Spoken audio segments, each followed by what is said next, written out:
এমনও মহিলারা কিছু রয়েছে যারা পর পুরুষের সাথে বিনা দ্বিধায় কথা বলে এবং মাথার উপরে কাপড়ও রাখে না, নিজের চুল পর পুরুষকে দেখায় এবং এভাবে মার্কেটে ঘুরে বেড়ায়। তো আল্লাহ নবী সাল্লাল্লাহু আলাইহি ওয়াসাল্লাম ইরশাদ করেন, আমি জাহান্নামের মধ্যে কিছু আযাব দেখেছি।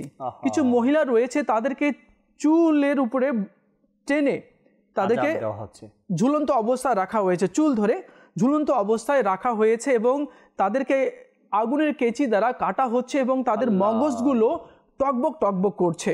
তো আমার নবী সাল্লাল্লাহু আলাইহি ওয়াসাল্লাম জিজ্ঞেস করলেন কি এদেরকে কোন কারণে আযাব দেওয়া হচ্ছে?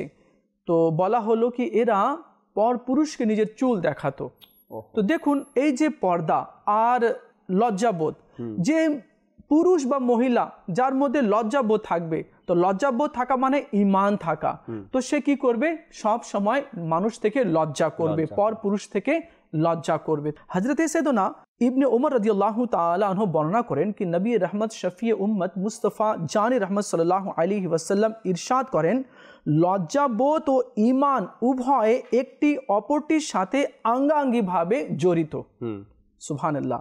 সেগুলোর একটি না থাকলে তখন অপরটিও থাকে না। এমনও দেখা যায় মাঝে মাঝে যে এক ভাইয়ের বিয়ে হয়েছে বা কারো বিয়ে হয়েছে, সে তার স্ত্রীকে সাজিয়ে গুজিয়ে বেপর্দাভাবে নিয়ে যাচ্ছে, মার্কেটে নিয়ে যাচ্ছে, বা সাজিয়ে গুজিয়ে তাকে ঘর থেকে বাইরে বের করলো।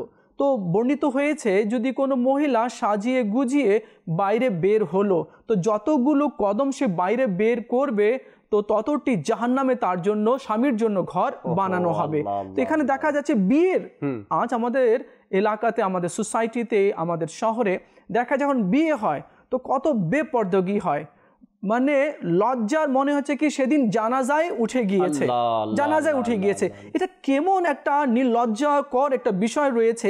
বিয়ে হচ্ছে, আলহামদুলিল্লাহ সুন্নত আছে, আমার নবী সাল্লাল্লাহু আলাইহি সাল্লামের পবিত্র সুন্নত রয়েছে, এতে ঈমানও হেফাজতে থাকে, কিন্তু কিছু কিছু রসম এমনভাবে তৈরি করে নেওয়া হয় কি হলুদ লাগানো হয়।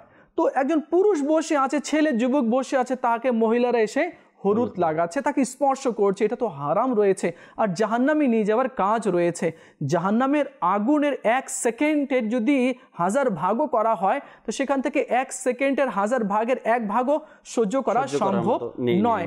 আরেকটা হাদিসে পাকের মধ্যে বাবা সারমান ভাই, যদি কোনো পুরুষ নিজের স্ত্রীকে বা নিজের বোনকে পর পুরুষের সামনে এভাবে করে বের করে দেয়, বেপর্দার মধ্যে ছেড়ে দেয়, তো তাকে দায়ুসও বলা হয়েছে, আর তার স্থান হবে জাহান্নামে বলা হয়েছে। দায়ুস জান্নাতের সুগন্ধ পাবে না।